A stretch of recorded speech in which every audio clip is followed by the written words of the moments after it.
He ran into a drafting table, his mother's old workstation. The wall behind it was decorated with Leo's crayon drawings. He sobbed in desperation and turned, but the thing pursuing him now stood in his path.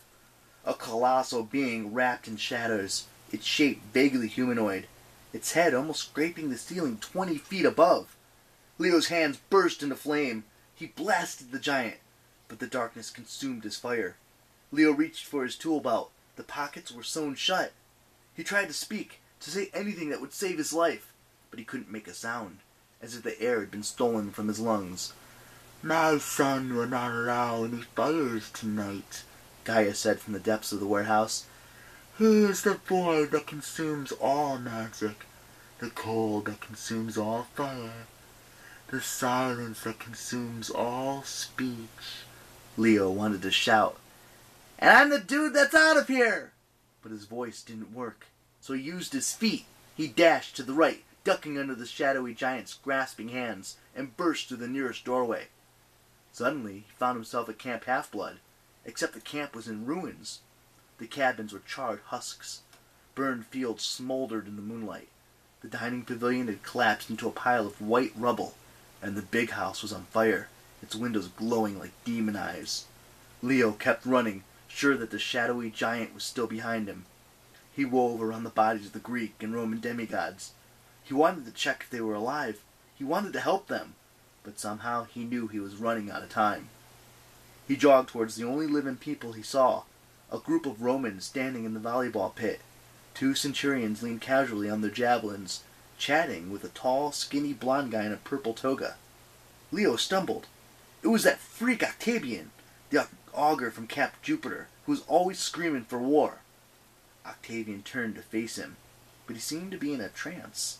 His features were slack, his eyes closed. When he spoke, it was in Gaia's voice. "This cannot be prevented. The Romans move east from New York. They advance on your camp, and nothing can slow them down." Leo was tempted to punch Octavian in the face. Instead, he kept running. He climbed Half-Blood Hill. At the summit, lightning had splintered the giant pine tree. He faltered to a stop. The back of the hill was shorn away. Beyond it, the entire world was gone. Leo saw nothing but clouds far below, a rolling silver carpet under the dark sky. A sharp voice said, "Well?" Leo flinched. As at the shattered pine tree, a woman knelt at the cave entrance that had cracked open between the tree roots. The woman was not Gaia. She looked more like a living Athena Parthenos, with the same golden robes and bare ivory arms. When she rose, Leo almost stumbled off the edge of the world. Her face was regally beautiful, with high cheekbones, large dark eyes, and braided licorice-colored hair piled in a fancy Greek hairdo, set with a spiral of emeralds and diamonds, so that it reminded Leo of a Christmas tree. Her expression radiated pure hatred. Her lip curled, her nose wrinkled. "The Tinkerer God's child?" she sneered. "You are no threat, but I suppose my vengeance must start somewhere. Make your choice." Leo tried to speak, but he was about to crawl out of his skin with panic. Between this hate queen and the giant chasing him, he had no idea what to do. "He'll be here soon," the woman warned. "My dark friend will not give you the luxury of a choice. It's the cliff or the cave, boy." Suddenly, Leo understood what she meant. He was cornered.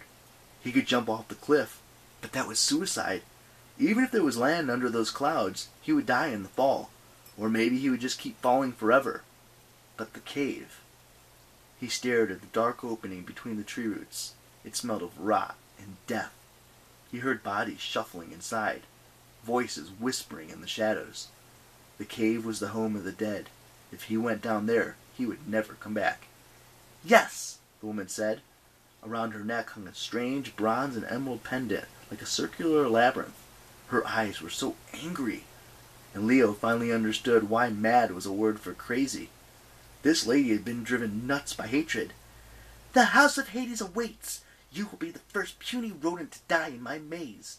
You have only one chance to escape, Leo Valdez. Take it!" She gestured towards the cliff. "You're bonkers!" he managed. That was the wrong thing to say. She seized his wrist. "Perhaps I should kill you now, before my dark friend arrives." Steps shook the hillside. The giant was coming, wrapped in shadows, huge and heavy, bent on murder. "Have you heard the dying in the dream, boy?" she asked. "It is possible at the hands of a sorceress." Leo's arms started to smoke. The woman's touch was acid. He tried to free himself, but her grip was like steel. He opened his mouth to scream. The massive shape of the giant loomed over him, obscured by layers of black smoke. The giant raised his fist, and a voice cut through the dream. "Leo!" It was Jason, shaking his shoulder. "Hey man, why are you hugging Nike?" Leo's eyes fluttered open. His hands were wrapped around the human-sized statue in Athena's hand. He must have been thrashing in his sleep. He clung to the victory goddess like he used to cling to his pillow when he had nightmares as a kid. Man, that had been so embarrassing in the foster homes. He disentangled himself and sat up, rubbing his face. "Nothing," he muttered. "We were just cuddling. What's going on?" Jason did not tease him. That's one thing Leo appreciated about his friend. Jason's ice blue eyes were level and serious. The little scar in his mouth twitched like it always did when he had bad news to share. "We made it through the mountains," he said. "We're almost to Bologna.